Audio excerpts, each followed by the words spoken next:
Karibu, hii ni Dr. William TV. Tunafanya majaribio ya kwanza kurusha matangazo kwenye studio Zend mpya, na leo tuanze na uchambuzi wa Iran, hasa historia ya mgogoro kutoka mapinduzi ya 1979 hadi tensions za karibuni. Wananchi, ili kuelewa vita hivi, lazima turudi nyuma. Mgogoro kati ya Iran na Marekani, Israel, umeanzia miaka ya 1970.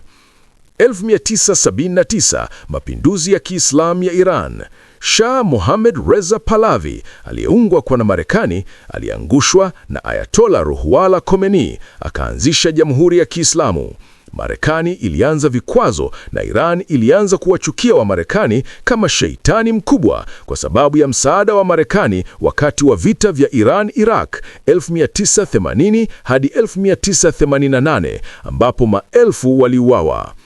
Miaka ya 1980 hadi 2000, Iran ilianza programu ya nyuklia. Inasemekana ni kwa silaha, ingawa Iran inasema ni kwa umeme.